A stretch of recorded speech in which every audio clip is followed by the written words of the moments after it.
interest of Israel? What is it? Protecting it. Just answer the question. Greater Israel. Protecting it. But in Israel right now, It didn't there's answer the question. Americans living there. There's Russians living there. Yes, because they're minorities. Yeah, that is enormous numbers, obviously. What I'm saying, those Russians are Jews. There's still freaking, there's still other people. It's not 100% Jewish. Who's the other people? You even said it, like 20%. Who's the other people? You even said something like 20. I think I heard also. Like a fifth of the population of Israel is Arab. Okay, now what? Yes, exactly. So. Okay, amazing. Do you know any other demographic out there? That's a huge number. This is by no means an ethno state. Which is something they regret till now. This is by no means an ethno state. Bro, they regret it. Who is the Barbie one here? So, Amar, Amar, where are you from? Serbian to me because she's the. I'm from India. You're from India? Oh, okay. And are you a believer? Yeah, I'm a believer. I believe there is God, there is Allah who has created this world. So you believe in Allah, right? Do you believe in gold? Is that what you said? Yeah, I'm Muslim. Yeah. What do you think about the gold standard these days and bonds? What do you think about the bond market? Can please speak one guy only? So it's quite a little hard for me to understand. To the voters of the 16th district without radical insults. Yeah, I just don't want you to be bamboozled up here, you know. Hello. Caramel corn circus, you know what I mean? What bamboozled about what? We're having a conversation, honey. I just don't want you to. His eyes. I just don't want you to be bullying someone who isn't understanding the words coming out of your mouth, you know? Yeah, just like you were for making fun of his eyes, right? That's not bullying. I didn't make fun of anyone's eyes. Yeah, you did. We all heard you. All you guys are dancing here? I don't understand. We're in a relationship, and he likes to call me a bully, and I like to call him a bully. Get to know that you'll call him the same thing too. But we know who the real bully is in our relationship, though, don't we, Barbie? Yeah, Can I talk to him? Yeah. It'd be your wife. Well, you're subservient to me, right? No, it's your wife. I thought you just liked to call me bully because of how much you. No, your wife's the bully. Your wife's the bully. She's in our way. She needs to get the fuck out of our way so we can finally get married, honey. I already asked her. You need to get rid of your kids too, so that we can start. To the voters of Fuck that shit. To the voters of the 16th district in Illinois. Okay. All right. Well, let me talk to God about that. See what we can do. Go for it, and I'll talk to the devil about it. Because he's good at taking away families from people. Yeah. The devil brings them together. So. Right. Are you saying that you signed a contract with this Lucifer character? Is that what you're saying, buddy? Are you saying you pray to God every night, Honey Badger? Of course. Yeah, who doesn't? I don't. I pray to Lucifer. Well, that's why you need to kind of step it up a little bit and get on page.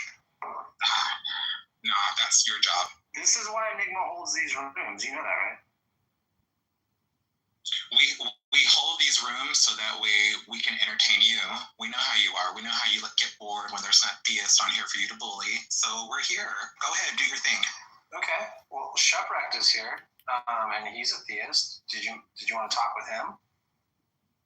No, it's your show. You're powerful. You're the bully here, right? You just admitted it. Yeah. Well, for you and me, between us, yeah. No, get him up here. Come do your thing. Do your Honey Badger thing that you do on Clubhouse. Come amaze it. Come on, amaze it? Yeah, come on amazement. Oh, wow. Okay. Well, let's see. Dude,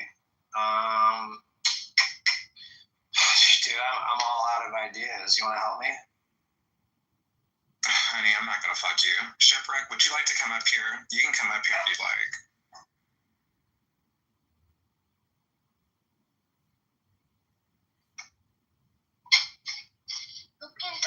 Sorry, I'm into AAU basketball. I was just hanging out with y'all and listening to the fun banter. Oh, you're cool. Your kids can't hear us, can they? No, whenever I'm in here, it's in my ear. It's not on that. I was going to apologize to them if you needed me to. No, that's right. You're good.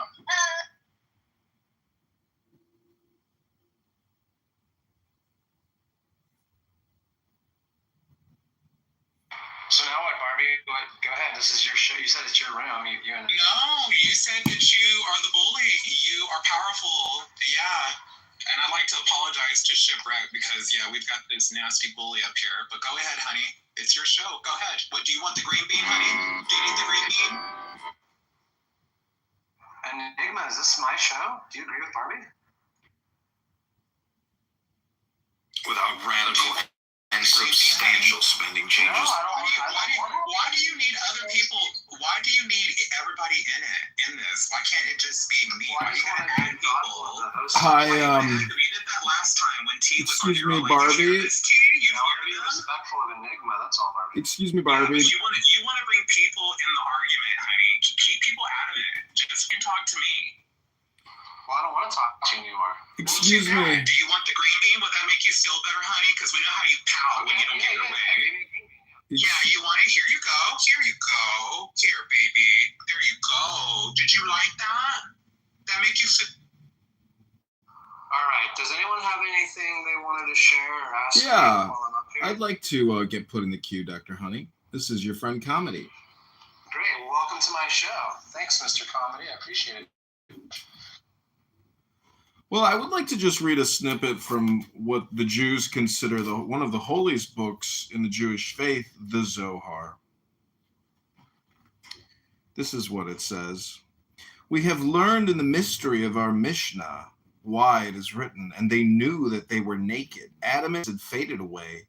Not one single day was left to wear, as it is written, your eyes saw my unformed limbs. In your book, they were all recorded. The days that were fashion was left. Exactly. Not one of those fashion days was left to be worn, and so it remained until Adam made the effort to turn back to God and mend his ways.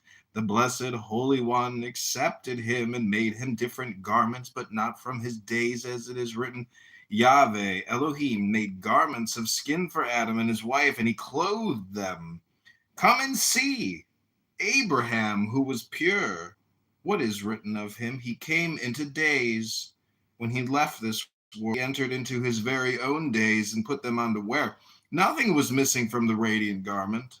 He came into days. But what is written of Job? He said, naked I came from my mother's womb, and naked shall I return there. No garment was left for him to wear. That's just a brief reading from the Zohar. I hope you enjoyed, and I have thoroughly and completely proven to you that God exists. Thank you all very little. Don't call us. We'll call you.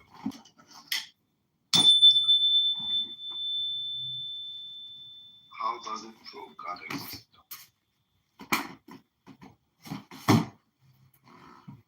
Oh, you didn't hear me just read from this thing called a book? You don't like books, do you? You don't read books, do you? Oh, well, I proved to you that God exists by reading to you a book, but apparently you don't have ears, you just ask questions. But there's a lot of people on this planet, I call them the people who ask questions. It's like a whole new category of humans once you realize the secret that there's just these people on the planet called askers, and they basically, they're not believers, they have no faith, all they do is ask questions all the time because they're too stupid to state anything intelligent, so they just ask questions, and that's okay with me. I like people who ask questions. What about you, Dr. Honey? Did you enjoy the reading? I did. I really appreciate it. I thought that was very insightful. Thank you so much.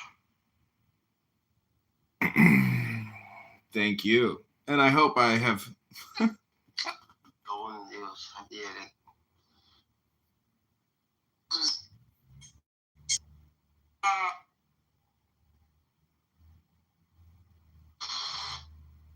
Bro, over the Zionists Zionist lobby in Palestine at the time.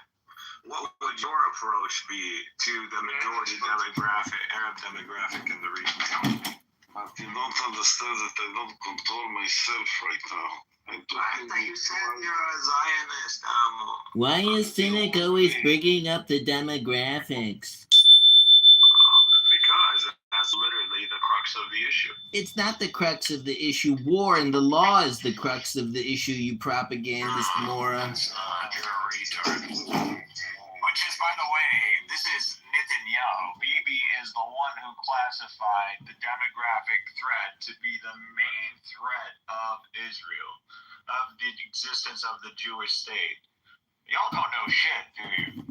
No, of course he says that, because at the current moment, the neighbor. No, this has nothing to do with fucking war. wipe Israel off the map. So how can it not be on the top of their list? It's fucking survival. Sorry, Sam, what does Cynic mean when he says demographic, so that you're on the same page? Demographic means population and percentages of the population. Okay. That's dumb. Okay. But you said something about the neighbors of Israel's neighbors would be. Exactly. Right now, Israel's neighbor. And Fatima's having so much fun muting me. Fucking. What I said was just the truth. That at the moment, they have fucking neighbors to the north, to the fucking east, and to the south.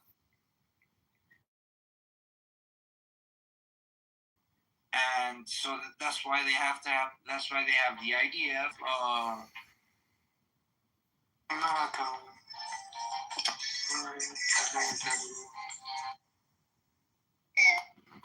That is not Yo, Mason, the Galaxy guy is at $2. Since I was rudely fucking interrupted and Knowledge asked me what's going on, Knowledge, you initially said it was a hypothetical. And Sasha continued to interrupt you. They didn't have the help of the United States. Check it out yet. If they didn't have everybody knows how powerful the Israeli lobby is in the U.S. If they didn't have the Damn, triple kick, double kick. This is like amazing. Everybody knows Knowledge knows it. Nobody takes that as an affirming answer. You are part of this room. I do that all the time. When you interrupt me, I say yeah, all that. And he said, "Are you saying that Andrew kicked you?" And you went, "Yeah." I said yeah, all that, because I was in the middle of talking. So maybe that's what happened. Anyways, for the record, Andrew, I even told Andrew this when he was on the stream. I've never been kicked by you. For the record. But if we made an experiment, we can do an experiment 10 times. And a majority of those 10 times, people will get kicked from your room from misgendering. And I think I said a different term to Sasha. It was like misgendering or something like that. And then Sasha was like, genderism. Yeah, genderism. And Sasha was like, what do you mean by genderism? Which is, hold on, Andrew, earlier conversation, the what do you mean conversation. That's number one. It's like really interesting. Like people have this strategy. You call them out as like, hey, you said this, and they deny it because they're like liars or have goldfish memory. And then what they do is they just recount every other detail of the conversation as if that contradicted them having said the other thing. Like, you're both are doing the exact thing right now. I don't know what you're talking about, Sasha. I have a 141 IQ and an identical. I'm sorry. Listen. Knowledge agreed with me. I don't give a fuck. Why the fuck you keep saying that? Why would you keep bringing up saying? Knowledge ain't gonna protect you, bro. I mean, I would hope that the person that created this room and actually owns this room would, but, you know, I guess you want to jump. Yeah, fuck you. I'm saying it again, bro. What's the streaker's name? The one with the like samurai who just shows up as black. That's Rich. The artist formerly known as Rich. But what was happening is you guys were literally both trying to make a point. You guys were both so busy trying to make a point, you weren't like listening to each other or really hearing what the other had to say. So therefore, you guys were just talking at each other. Really listen to each other. No, like you weren't listening. Maybe we could end world hunger too and have eternal peace. Let's listen to each other. You were so busy trying to make a point, you couldn't even stop interrupting him every 30 seconds. We have two. And he was doing the same to you. Not to some shit. Like, you're looking for what you upset about, and you're the point. All right, how about this? You guys were both saying the same thing and talking past each other. Andrew, did you take the challenge? You can do that. Well, I don't think you would go into first and try to misgender people. I don't think. Andrew, That's actually not the case. Because this in motion prior to the Holocaust and World War II only accelerated. That's why it happened 3 years. Exactly 3 years after World War II, it accelerated. That's it. That's all it did. What accelerated what exactly?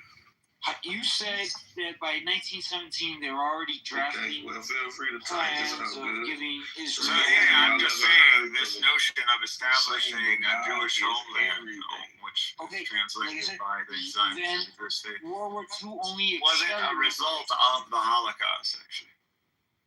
Yeah, the Holocaust only accelerated those plans. Accelerated those Zionists started earlier than that, and also made them come to Jerusalem. I understand. I just wanted to give him like a very quick reference to good research so I could disprove the notion, Juho. I'm just saying this notion that the Jewish state or Israel was established as a response to the existential threat that took place by the Zionists called the Holocaust. There's a million reasons. No. See, no. You don't know a million reasons. You don't know a million reasons. Okay, CM. No problem. I mean, I don't even want to go into the Holocaust. There is no one answer. One answer. Man, let me ask you a question. Okay, so the land prior to the establishment of the Jewish state, Daniel went to get fucked.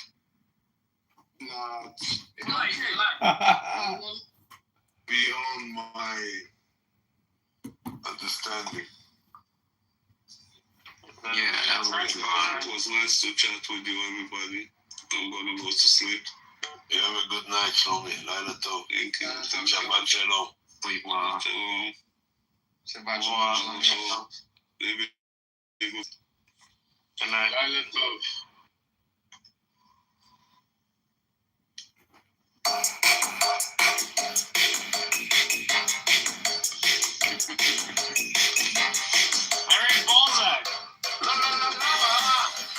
Chicken. Steve, spicy chicken, yeah, it's spicy as hell. Ooh, mama, see tonight you're ringing the bell. That's not nice.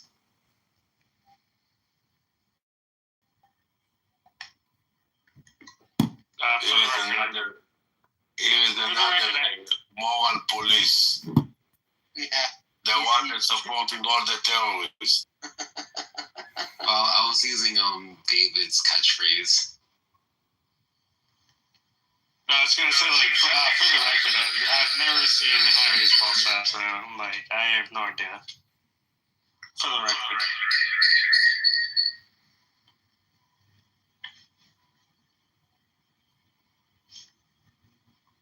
By the way, I do not support the terrorists, and I think David could back me up on that. We have Julian and David backing each other up. This is a great Friday. I would hope you would not support any terrorists. You are the terrorist, Julian. Yeah, it's when America is like, yeah. What if you look around? It's like, oh, maybe I'm the terrorist. That would make a good sitcom. Oh yeah, very good. And Julian, to call you out though, but with all due respect, Julian, Harry, this guy is pro Luigi. No, I know he is. Trust me. I see his PTRs all the time. Yeah, dude, like, how fucking pro-Louis? Julian is This guy is... He's a libtard. He's a fucking murderer. Dodge guy's recording your guys' room, man. Playing it in another room, just an FYI. I can record. Edmund can record. It's fine. Let him record. He has one viewer on his YouTube videos all the time. If you check each country in terms of the increases in drugs coming into Saudi, where this women ain't no glad.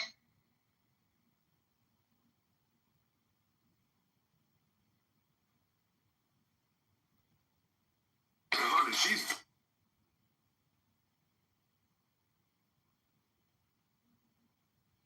lies. No. Why you're thinking about like some blood insulin? If I kept saying, what I'm saying is like when you say, for example, either the is going to be one of predication or one of like identity. But if it's one of like predication, like the one you just gave now, you're saying is whatever in the case is going to be identical to the first term is going to be such that it has the predicate.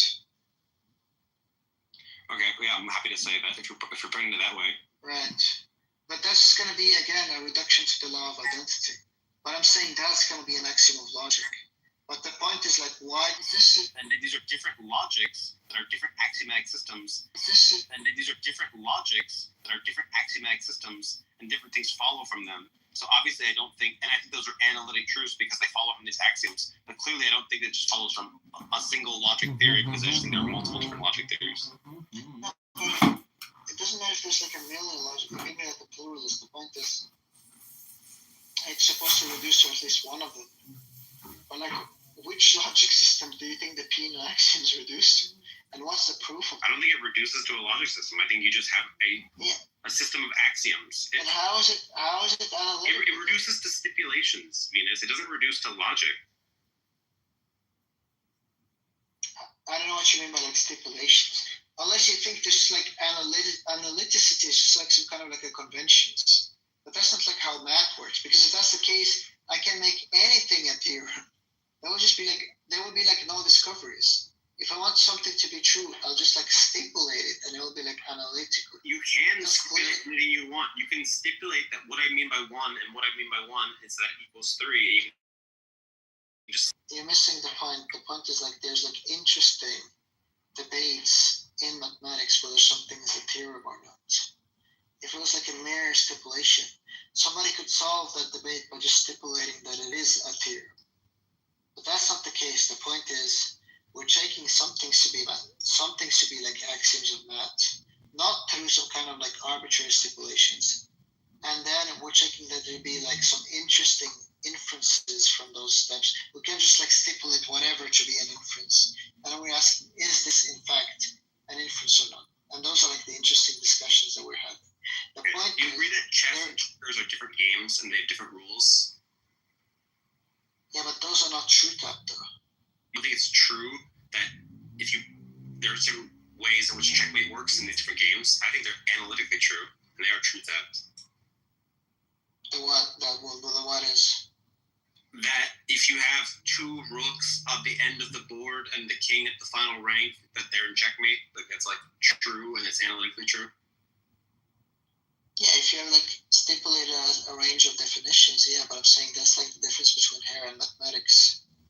I'm just saying any formal system, such as chess or checkers or whatever, you start with a bunch of rules that you're saying, here's what it means to be a piece, here's what it means to be a space on the board, here's what the rules are, and then things follow from those rules. Yeah, I'm saying, but those are just instances of the law of identity. If you're saying, here's what this is, here's what that is, here's what this is, those are just like stipulating definitions, or just instances of the law of identity. I'm saying that's not what like the penal axioms are.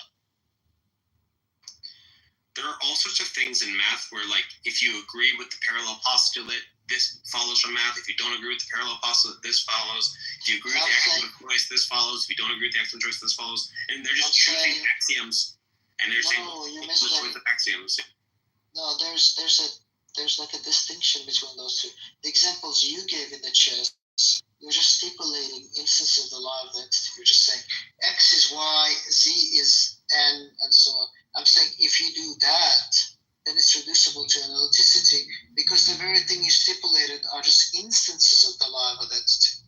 If you just say X is Y, A is B, C is D, all of that is reducible to logic. All of those are reducible. Those are like just instances of the law of identity. Just It's because not I just like believe, universal instantiations. just because I But believe like I'm saying, mathematical axioms are instantiations of the law of identity.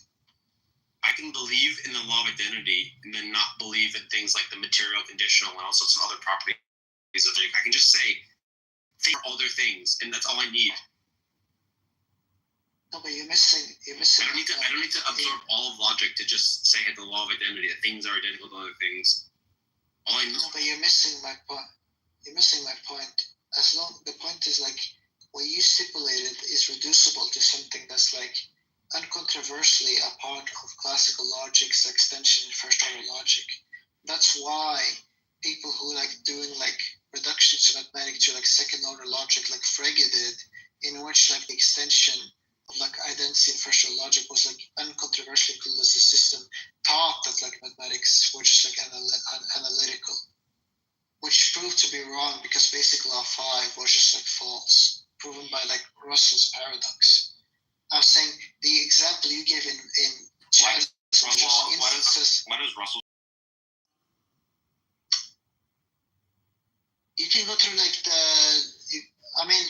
I just have to like look it up, like just like there was like something uninteresting, but like basic, like Frege had like something called like basic law 5, which was proven to be false, given like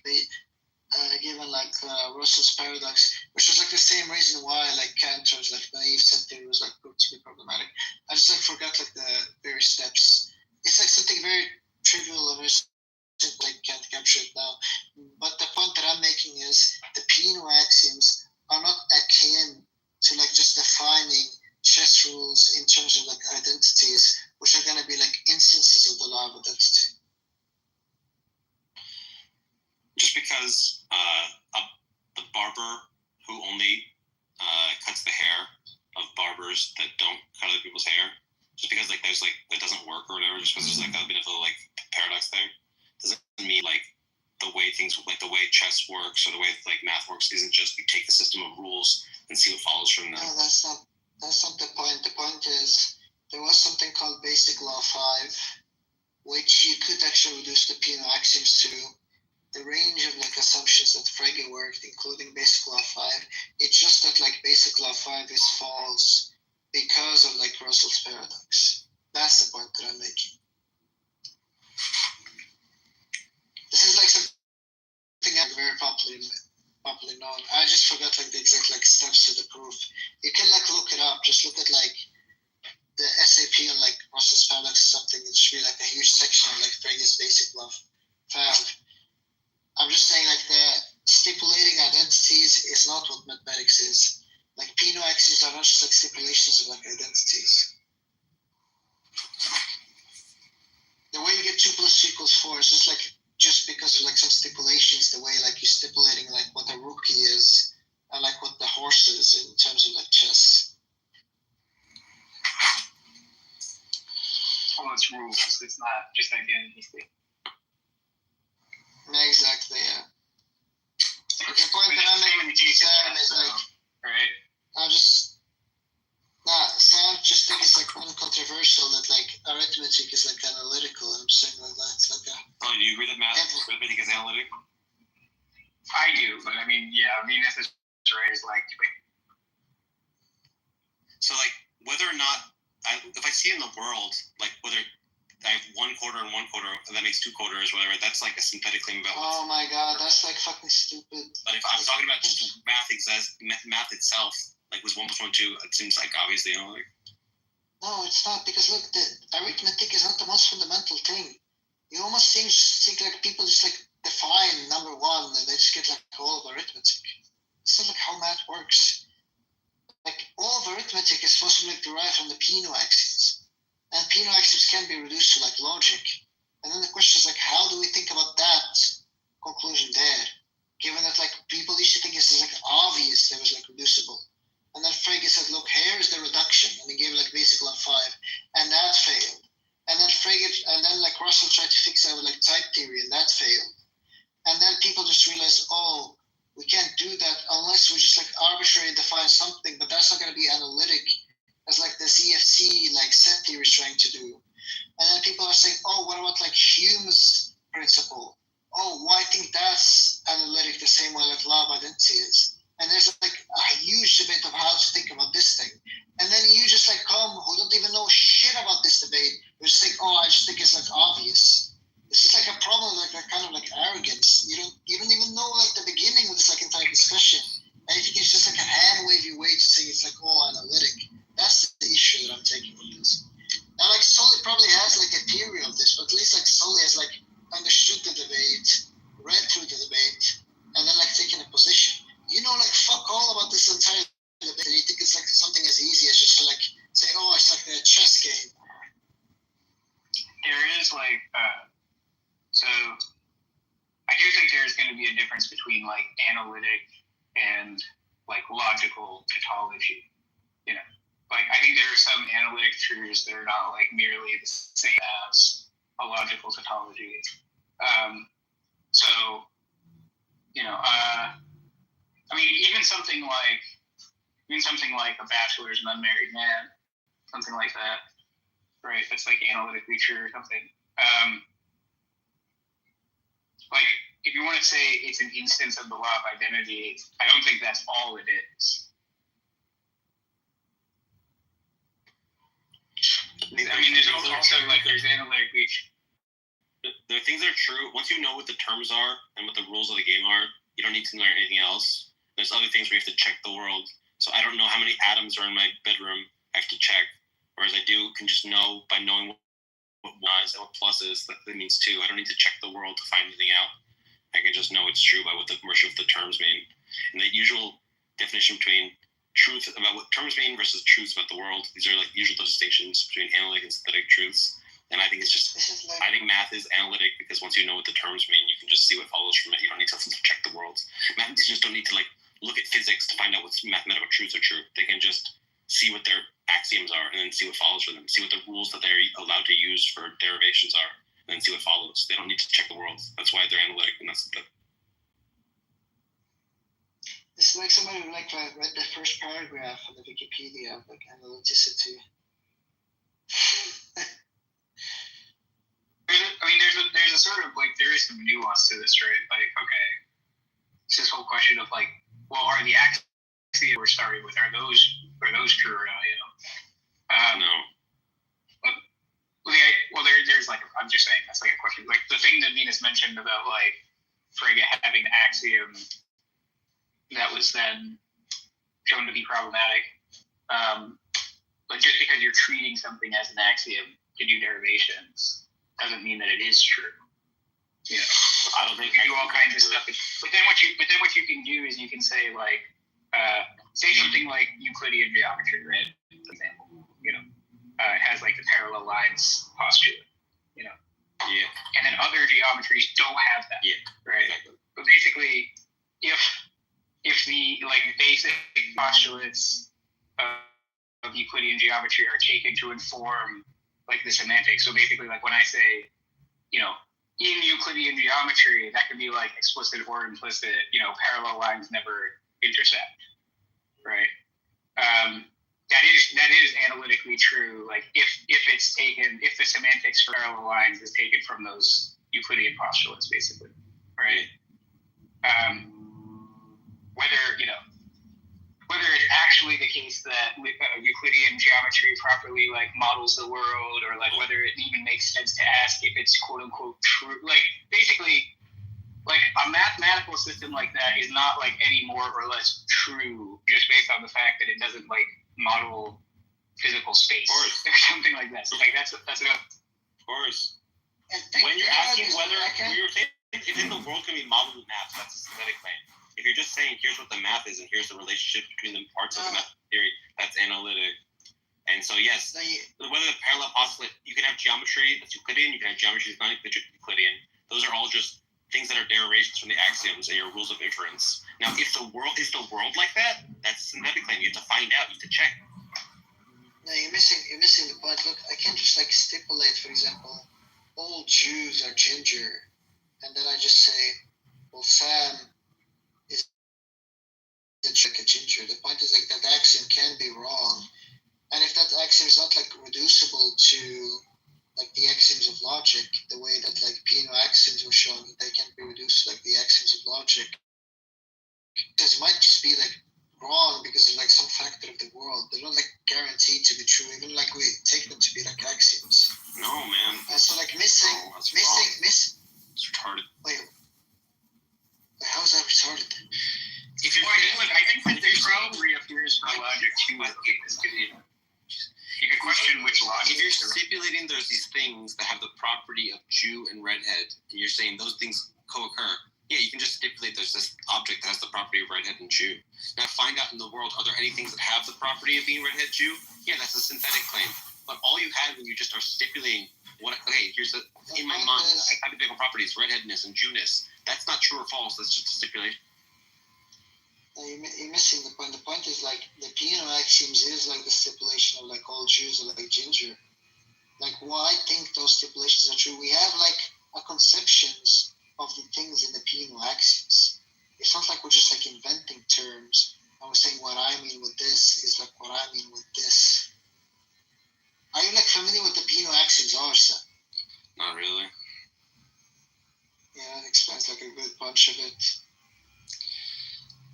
The point is, though, there is going to be like a sort of similar issue when you start talking about like different systems of formal logic, and like, okay, you have all these sort of, well, let's just speak like roughly here, right? Like you have these like axioms of classical logic, let's say, that's, you can get into how that's like not really a precise way of putting it, but anyway, like let's say you have certain inference rules that are validated under classical logic.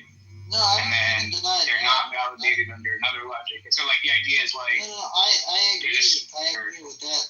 There's, like, Sam is missing a point. Even if we had, like, a fixed logic and about nothing controversial, because I'm saying if the Peano axioms are not reducible to the axioms of, like, second-order logic or, like, higher-order logics, then they're not going to be, like, analytical.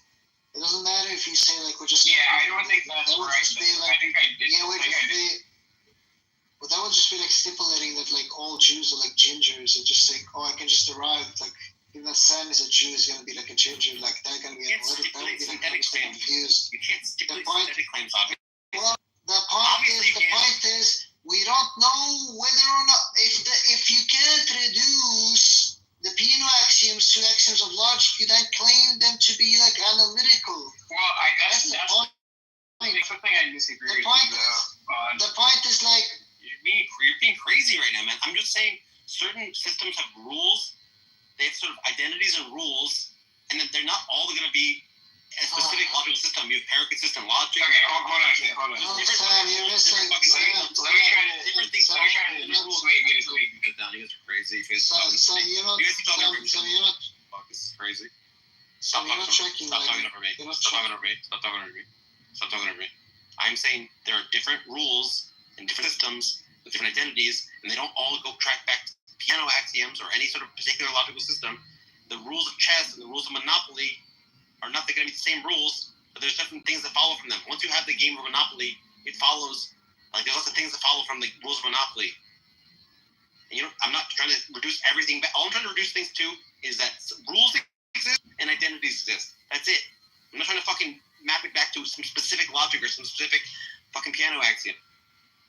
Well, can I say something about why I disagree about analyticity here? I don't think the condition for a proposition being analytically true is that it has the form of a logical tautology, right? I think that basically what I think the condition is for something being analytically true is that, this is again putting it roughly, that its truth value, right, can be determined just in virtue of its meaning, right? Yes. That's what I mean by analytic, right? And then if something's truth value is underdetermined by its meaning, then it's synthetic. Agreed. Now, there are going to be certain things, like I said before, like, okay, just take like a bachelor's and unmarried man, right? If that's analytic, I mean, I can't just start from A equals A and somehow derive that sentence, right? Like, then it's analytic is because it's true in virtue of its meaning.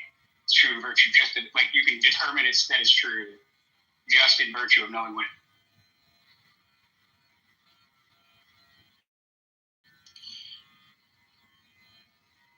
And so, like, what Sam, I think, is getting at here is that when you're saying something that's, like, implicitly embedded into a rule system, right? So, like, when I say parallel lines never intersect, the semantics I'm using, so, like, what parallel lines mean there, right, is Euclidean parallel lines, right? And I could be explicit about that, but, like, I'm just telling you that's what I mean when I say, right? Okay, like, if that's what it means, if that's the proposition being expressed, is that, you know, in Euclidean geometry, the lines don't intersect, that's analytically true. I think we're like talking past. I think what Sam is trying to say and what you're trying to be saying is like, I'm gonna invent a game. I'm just gonna define this chess piece to just mean this, and this chess piece just to mean this, and then you're just gonna like trivially by like, you know, the inference rules of like, I don't know, like first order logic or something, derive like a set of like truths which are gonna be like analytical. What I'm saying is that's not what's happening in mathematics. We're not just like making up arbitrary rules and getting to like 2 + 2 = 4. Like the mathematical sentences in arithmetic as well as like in calculus and other like fields of like traditional mathematics. I'm not talking about like geometry. It's like what's known as like traditional mathematics reduces to what is known as like Peano axioms. But these Peano axioms are not stipulative definitions the way that like Sam is taking these like arbitrary games that he's inventing to be. Like for example, that like 0 is not the successor of any natural number. It's not like some kind of like just something we like stipulate and like make up. That's like a claim. And if you like accept that claim alongside with the rest of the Peano axioms, you can reduce all of traditional mathematics to this. Now, is this supposed to be analytical? Is like what is taken to be like controversial.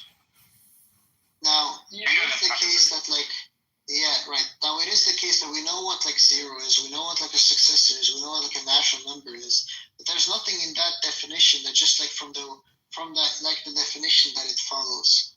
Now, one way that like in the history of like philosophy of mathematics, we like established that it is analytical was some kind of like reduction to the axioms of like logic. Like what Frege did, that's like what Russell did. Those projects like failed. There is another project that seemed to be successful that like Boulos did, which is like taking what is known as like Hume's principle. We can actually reduce the Peano axioms to Hume's principle. The problem is Hume's principle analytic? And there's like no reason other than like by merely stipulating it to be that it's going to be analytic. But if you like grant that, then you can like make anything by be analytic. Yeah, I guess clearly we want to have like a stronger notion of analyticity by that. That's the point that I'm making that Sam is not tracking. Yeah, I get that point. And then like I think what Sam is trying to say is something like this, like when you conditionalize. I think Sam is saying like we gotta like in this game. Just wait a second. When you conditionalize, oh my god, did you just like okay. When you conditionalize on the Peano axioms, which are taken as givens, right? Then these conditional sentences that you write, you know, when you derive something from the Peano axioms, which set up all the rules for how you do these derivations and so on, and then you give a conditional like, if the Peano axioms are true, then such and such is true, right? Like that is going to have like a kind of like logical derivation like you're looking for as well. But I don't know. I basically just think that you don't need to actually reduce something like something doesn't have to have the form of a logical tautology to be an analytic truth. No, it just has to be true virtue of what it means. That's all you need.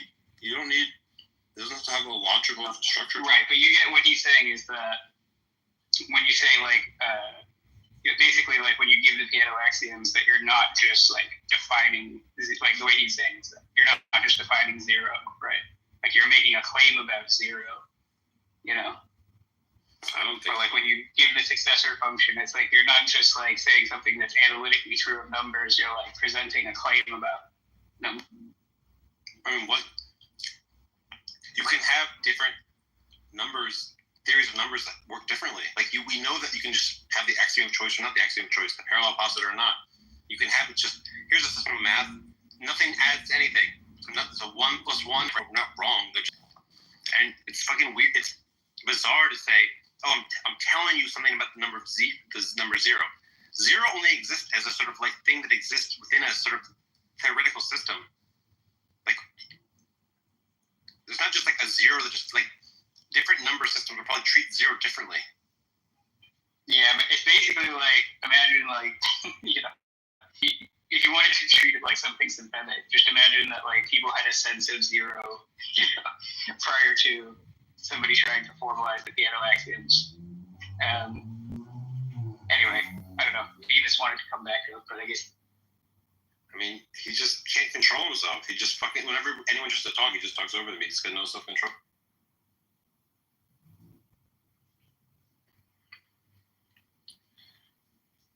I don't think it should be too controversial to say that a dog is an animal's analytic, that, you know, it's analytic to say that a bachelor's a married man.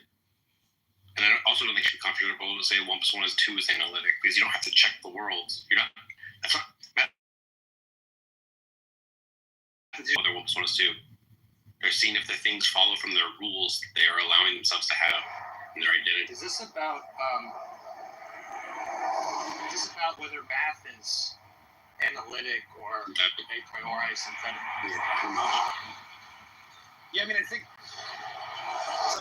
I don't know. It seems to me that like what you just said there presumes. And by the way, I don't really have like a horse in the race, but it seems like what you said there sort of presumes that, you know, if, you know, the truths in question are a priori, then they must be analytic.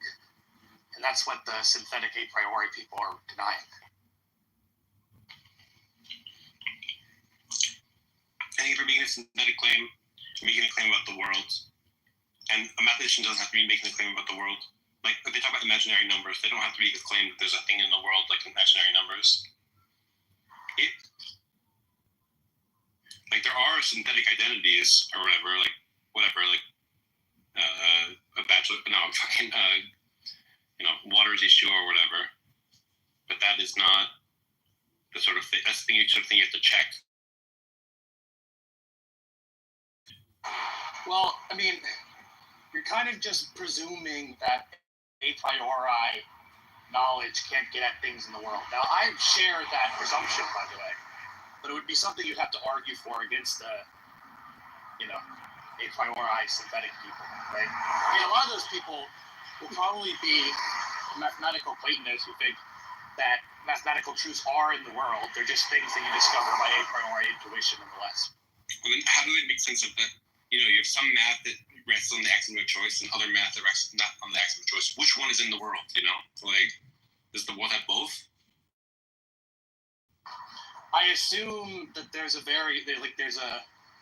sort of few different options that you can go for. One is you could try to justify the claim that one axiomization like matches up with the truth better. You know. Another is you could say like maybe the truth is just sort of indeterminate in some way. But like it's not like I don't really see that as having a lot of bearing. Like they could even say something like, look, you know, there are some aspects of mathematics which there isn't like some sort of determinate truth about. Like, you know, maybe whether you pick one axiomization over another is going to be arbitrary in some circumstances. That doesn't mean it's all arbitrary. And it's all just a matter of, you know, what the truths about your meaning.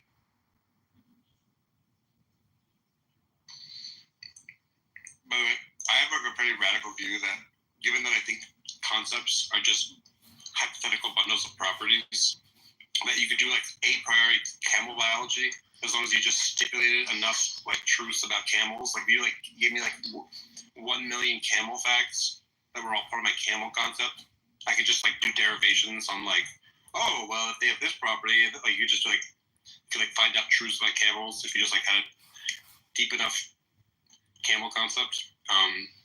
Like the thing with math, the reason why you can't do that is like math is hyper precise. It's like it's easy to do derivations, whereas it's like, yeah, if I had like a precise enough camel definition with enough properties to it, but like we don't have that complicated of a, like it's like not feasible to do it, but you could. I mean, I don't think the controversial part is whether you can set up a system of concepts and derive things from that system of concepts, and do like an a priori, like investigation on what, all of the terms mean and blah, blah, blah. The question is like, the controversial assumption is whether like, a triangle, the properties of a triangle, right, are all deducible just from the meaning of the term triangle, right? The way a competent English speaker would use it. And that's not something, it seems like you're not really presenting an argument against that, right? If by triangle you mean something where you'd have to check the world to see what triangles are like, then clearly it's synthetic. Like if you're saying like, hey, yeah, but the point is it's not necessarily. Like if we're saying, oh, all the instances of triangles people talk about, what are their properties? Because not all triangles are going to be like exactly two-sided, exactly 180 degrees. There's going to be like fuzzy quasi-triangles that exist. And if we're interested in all of the properties of the things that people point to when they say triangle, then sure, that's synthetic. But if you're just saying, exactly 180 degrees, exactly 3 sides, exactly 2-dimensional, then yeah, I think lots of things are just derivable from that. Yeah, you think that. The question is, like, for the people that don't think that, what's the argument they should agree with you? I guess. Like, you're like heavily confused. Go ahead. I mean, the argument I would basically give is like, why would you have to check the world to find out these mathematical truths about triangle geometry? Yeah. Like, why would you have to do? What do you mean by check the world? Like measure. That was the thing. Like measure stuff, weigh stuff. You know what I mean? Wow.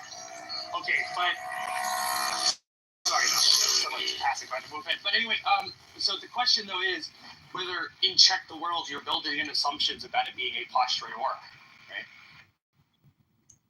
I kind of want to avoid the a priori, a posteriori stuff, just because that's like a whole can of worms. Yeah, but you can't because you just said now measure. You're like assuming that like it's gonna be like an empirical endeavor. The point is like the majority of philosophers today, like you're holding like an extreme minority position. Majority are like granting there's like very synthetic propositions. So you can't check the world without like measuring something. You can check the world with just like pure a priori reflection. I mean, so there's like fucked up by just saying like measuring the world.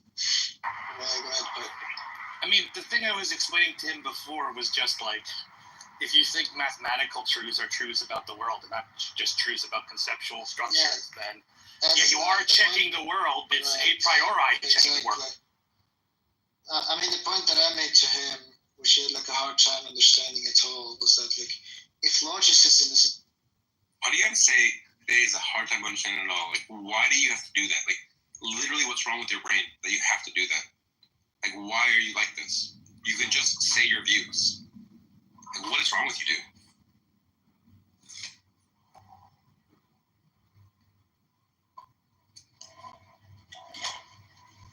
Yeah, but it was my view that I thought you had like a hard time understanding it. Just, got to this if you insult me, I'll just move you down. So just don't do that. But I'm not insulting you though. Okay, I will be the arbiter whether you're insulting me. Yeah, but you're just gonna like stack the deck against me, like how's that interesting? I get to decide what's interesting. Yeah, then it's just like mod abusing. Whatever, dude. I don't think it's hard. You'll notice that Sully and MJ and even Piper 19 I don't even like each other. I don't move Piper down constantly. That doesn't happen. Why? Because Piper isn't a person that just randomly insults people for no reason. Sometimes we get mad at each other, but it's not. We can have a conversation where we should talk about things without insulting each other. We can do that. I'm not insulting you. I'm just not like walking on like eggshells the way Piper is. All right, please walk on eggshells because I'm a little baby snowflake that I can only handle being having you walk on eggshells. If you're like a baby, why even have a conversation? Then don't have a conversation with me.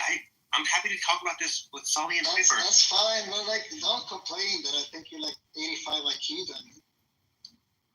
Like, cunt, you're literally a cunt. You're like the definition of a cunt. You're like a bully. You're just a bully. You just like insulting people. You like hurting people's feelings. It's crazy.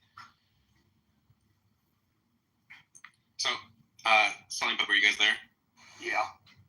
So, like, I think the way the synthetic a priori stuff works is that some of our concepts are, there's no term in philosophy for this, so I'm just going to make one up. There's, like, complete concepts and incomplete concepts. And what a complete concept is like, once I say the tallest baby in America, like, you have everything you need to know about what I'm talking about, you know? Or, like, the tallest mountain in the Himalayas. You know exactly everything you need to know what I'm talking about. Whereas if I say, like, that thing in my room, that's like an incomplete concept in the sense that, like, sure, I'm pointing to something, but I'm like leaving open stuff in my concept space to be filled in by checking. So, like, once I go that thing in the world, I'm pointing to a general object that's near me, it has a vague shape, but then once I like find out that, oh, it's got 4 legs, it's got a back, and people sit on it, I can then fill in my concept. And those, like, when I fill in those concepts, those are the sort of synthetic a priori stuff where I was talking about that thing the whole time, but I was like, it was an incomplete concept that I was like allowing myself to fill in later. Whereas not all concepts work that way. Sometimes you just have everything you need to know to point at the thing. And I don't know if philosophers talk about this, but this just seems intuitive. Yeah, I mean, there's a degree to which I think a lot of that just is captured by the synthetic a priori distinction. And there's like a further question. All analytic or all a priori truths analytic? I mean, I guess there's like, for me, what I would call the incomplete concepts, there's the a priori component of it, which is the like, hey, what I meant by the thing in my living room, I had some general loose notions of what I'm talking about. Like, I generally meant that, I meant an object, which is near me, which has a certain color and shape, but I didn't know much else about it. And I was allowing myself to fill out my concept more. But I already had analytic in that it had to be an object and it had to be near me. Those were analytically built into it. So, like, maybe with the water case, like, water has to analytically be like the clear, drinkable stuff, you know? That's because that's what we're trying to point to. But then what it's made out of, we were like leaving that open. You know, we weren't like. And then once we like filled that in, then we're like, oh, okay, now I know more about things. But like, there was the a priori part of water, which is that it's like wet and clear and shit like that. Yeah, I mean, some of that I think is addressed by like stuff about the paradox of analysis, where it's like, if you assume that analytic truths are just, you know, truths that any competent user of the terms would already know prior to any investigation or further investigation, then it seems like, okay, conceptual analysis doesn't tell you anything because you already know everything you need to know before you engage in the conceptual analysis. But the reply that's given to that is, well, it seems perfectly reasonable to think that in many cases, even if we're competent users of a term, we don't know everything about what that concept entails, right? So by doing further conceptual analysis, we can come to understand more about it, right? And I think that's, you know, I'm willing to allow for that. I mean, it seems like there have been many cases in my own, you know, sort of mental life, if you want to put it that way, where I don't know everything about what a concept entails, and then someone shows me, or I do the work myself to figure it out from some sort of conceptual analysis. And I don't have a high view of conceptual analysis, but, I think at least as a reply to the paradox of it, so. Yeah. I basically think that just because you don't know everything about what a term means, like what follows from what the mean, like you could have some identity statements and some rules for inference, and that you don't have to know how all of those identities and rules for inference all interact. That can just be like unclear to you. That doesn't mean like you did need to know what the identities were and what the rules for inference were, because then like what would the derivations even be? Like I can't know what 1 + 1 is 2 is. I don't know what a number is, 1 plus is. Like, but once you've got that, who knows? There's all sorts of facts about addition that I don't know what 703,026 plus some other random number is. Like I'd have to think about it really hard.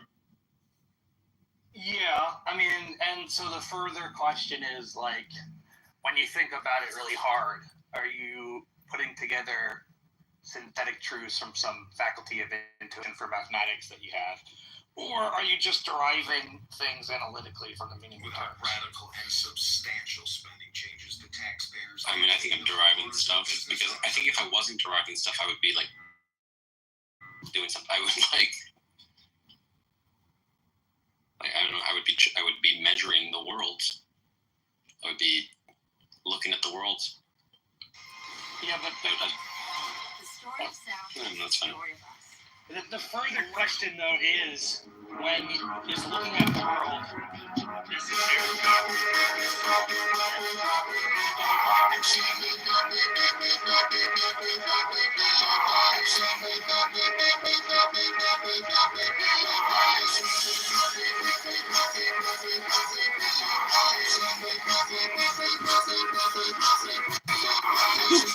You at the moment, she said, shit.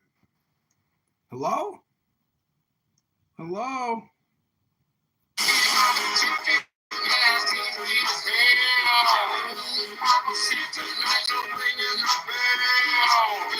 What up, Doc? Oh, just same old. Getting my affairs in order. Getting your affairs in order, huh? Isn't everybody doing the same thing? Well, I got off the phone with the VA today, and I got in touch with my manager, and I was setting up all the paperwork to be sent to me to make sure that when I die, that I'm already preset to be buried at Arlington. Oh, really? Wow. Mm-hmm. Well, as a Purple Heart recipient, I get the option. Oh, wow. That's very cool. Mm-hmm. I mean, I'm like, what better company in death than those people? Yeah, it's a good place to be. If there is some type of second coming, like if your genetics get reanimated by some... I think they're going to start with the people that knew how to fight. Well, I mean, it's a beautiful place to wake up, is what I'm saying. Oh, yeah. Yeah. But, yeah, no, I was able to get all the paperwork lined up. They're sending me out a package that'll be here on Monday. Mm. But yeah, I sign everything, get it notarized, and then send it back, and then I'll your cousin. Mm. But you don't know like where on the map you're going to be placed, do you? No, because it's based on the time of year that I die. Reserve spot, regardless. Mm. Well, it's either that. There's a local military cemetery around here that they were trying to give me the option to. But I'm like, well, don't I get the option to be buried there because I'm a Purple Heart? And they're like, yeah, actually you do. And I'm like, okay, well, that's what I prefer. Yeah. And then they set up all the paperwork. That's cool. Oh, yeah. I'm excited that it's all taken care of. And that, like, if there's anybody that really cares about me when I die, that they don't have to worry about, like, trying to figure out how to put me in the ground and it costs them money. Yeah. Because it's not cheap to bury anybody these days. Like, if you can do it for $10,000, that's with a cremation. It's not cheap to get dinner tonight. It's not cheap to get this and get that. It's just the bill never fucking ends. A couple months ago, I know. Never fucking ends. This doesn't work anymore. This is broken. This is leaking. This broke. I need a replacement. Sounds like me at McDonald's every time I try to get a milkshake. I'm sorry, but I'm running out of money to continue buying things that keep breaking. I can't afford to keep repairing things. Fuck! Well, right now, you want to buy some shit? I mean, we can do a deal. I got like 500 on it. We can order a bunch of shit in from China right now, even with the tariffs, and make a killing right now. You know that they're selling off pallets by weight at like 54 cents a pound? Like, so you get a pallet of like microwaves. Like, you're literally, the whole pallet weighs, 1,200 pounds. Well, 1,200 divided by 4 is, $3. That pallet of microwaves just cost you $300. And you just got, 35 microwaves. Like, the money potential from, because China's fucking really hurting because of these tariffs. I don't see the news talking a lot about it, but everything that I'm like, they are like 300 million people unemployed right now, and all their minor factories are shutting all down. Like, they're gonna hit a big fucking wall here in the next, financially and fiscally, like, very shortly. They're already at the wall. Mm-hmm. But the opportunities are there because they're not even selling you that microwave for, say, $15. They're selling it to you in weight, and you're probably paying like $2. So if you're paying $4 with the tax, you're still getting a microwave for $4. You get what I'm saying? Mm-hmm. So there are financial like endeavors to right now. Jeez, could you imagine putting, like a million fucking microwaves on a boat at $4 a piece and bringing it all the way across the fucking ocean? It's like the fuel costs alone. It's like it's just, I don't even know how they make money on a lot of that shit. Well, I mean, in 1988, the average worker in China would make approximately $5 a week if they're lucky. Mm-hmm. And now they're up to like $11 an hour, even in China. And when we didn't have the tariff thing going on, the factories were able to figure out how to make the margins work. But now that like the tariffs are in there, they can't afford the workers. The factories are fucking shutting down. But he's got good fucking news all the way around the fucking table. I'm like, Democrats are never gonna get this shit back if they don't like step their game up. Yeah. Hi, David. Good Shabbos. What's up, Bobadilla? With all due respect, kick 'em. No, like I'm excited for what the next little bit of time frame is going to be. He's a good commander-in-chief. I'm glad that he's the commander-in-chief of the military. My nephew John, he rolls out on Monday to boot camp for the Navy to be a Navy Corps. Yeah. So I couldn't imagine him having done that underneath Biden's tutelage. I think Navy and Air Force is always the way to go. Army, it's too much. It's too much real shit. Beat your face. Yeah. Yeah, I like sitting in a $1.5 billion plane. That's where I should have ended up instead. Oh, fuck that! Give me a $50 billion fucking aircraft carrier. Yeah, that's why I say Navy, Air Force is the way. Yeah, I tried to go in the Navy. The only reason I didn't become a Navy corpsman and I became an Army medic was because the Navy would not guarantee me in my contract that I would get a shot at combat medic or corpsman school. So because they wouldn't guarantee in my contract, I wasn't going to go into basic training. When I get out of the fucking basic, they're like, yeah, you're going to be a cook. I'm like, no, I'm not. Yeah, that'd be crazy. Well, especially since I just, I had already been the phlebotomist and ran the blood lab, and I was already an EMT, and I'd already been to RN school. And the idea that they could turn around and make me a fucking cook after all the education I'd given myself, like, I wasn't willing to take that risk. And that's why I walked straight across the hallway and went into the Army recruiter. I'm like, you can guarantee me Army combat medic? They were like, yeah. I'm like, cool. Sign me up. I'm like, yeah, come on. Water's fine. But how's things up there in Chirac? You can't complain. The taxes are paid. The mortgage is paid. And I'm still going bankrupt. I've still got enough money for dinner, so I can't complain. Yeah, well, ramen and tuna fish doesn't count as dinner. No, I'm going to have a nice dinner. A good Shabbos. My friend is coming over here to help me move a bed, and then we're going to get dinner. What's up? Yeah. I had half my, I had red snapper for dinner last night, and I still have half my dinner from last night, so I'll probably eat that up later. Red snapper. Have you ever caught fish, gutted them, and then cooked them and ate them? Does a pig fart after a bowl of beans? That's a yes. Yes. I watch a lot of I'll videos. go, like, if you, me, and a couple friends, we could get in my boat in the Keys when I lived at Bonefish Colony Towers in Marathon Key. It's like, if we leave before 6 o'clock, we'll be at the boat at 5:30, ready to roll at 6. Leave at 6. Ride out like 4.5 miles to the Gulf Stream.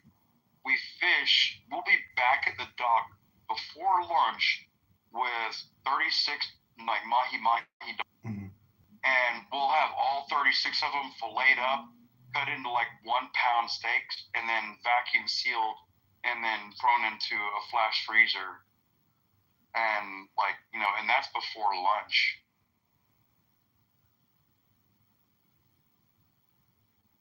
You know what I'm saying? Yeah, I'm a big fisherman. I love angling. Being an angler. Are you big? You're not big into fishing, are you? No, I watch YouTube videos of people like gutting fish and cooking fish. I'm just like, seems pretty easy, once you do it enough times, it's just. It depends on the fish, and it depends on the severity of the bones. Because like mahi-mahi, when I cut down the spine of it, I can use the spine of the fish as a guide, and all the little bones that come down in the ribs as a guide to slice the meat off, because they're thick enough, and I can use it as like a skim coat guide. But on like certain fish, like especially like catfish or bass or brim, like they're really, really soft, little bony fish, and that's clean. But a lot of bigger fish are a lot easier to clean. And then like a shark's super easy. Because sharks, all you got to do is like the second you catch them out there in the ocean, underneath their chin, all the way down to the bottom of their tail on their belly, and then you just dump out, pull out all their guts and everything, and throw it overboard. Because sharks don't have bladders, and if you don't get their internals out of them, they're going to leak their toxins into their skin and ruin the meat. So if you see somebody like cutting up a shark at the dock, don't get any of that meat, because it's probably been several hours since that thing was killed, and it's already ruined its own meat with its own peeing through because the sharks pee through their skin, if you didn't know. Mm-hmm. They don't have a bladder, so it's stuff like that, man. You are a wealth of information. You're like a computer. You are like an artificial intelligent algorithm that. No, I'm definitely artificial. Thank you for calling me intelligent, though. Oh yeah. Oh, if it's anything to do with the water, yeah, you definitely want me on your boat. I'm gonna go to the kitchen. I'll be right back. Because yeah. Look like, if I clutch over or overclitch. I'll be right back. Depends on how you say it.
I left my home for the army.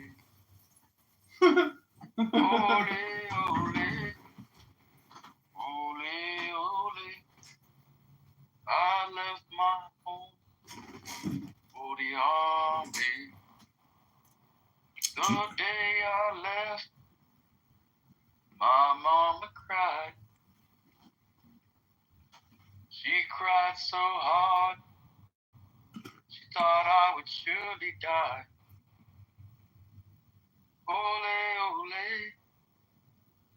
ole, ole. I made my mom.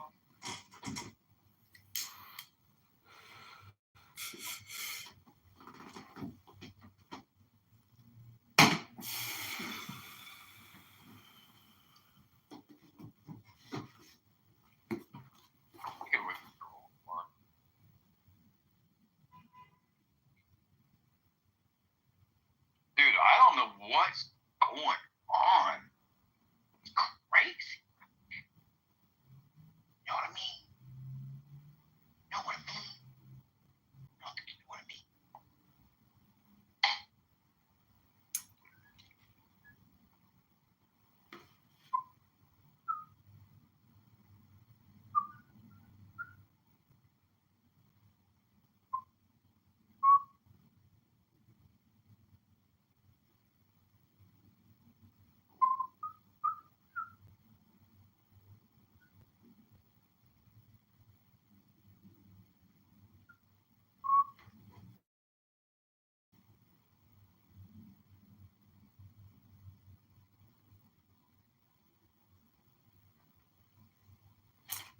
Damn, how long does it take you to cut up a damn orange to put in your beer?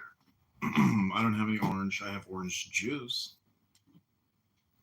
Close enough for government work. I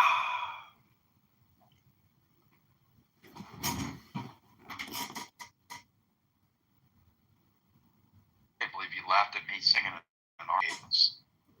I was gonna ask you if you knew the cadence. Yeah, I want you to spell axe. AKSK. That's what I'm trying to figure out.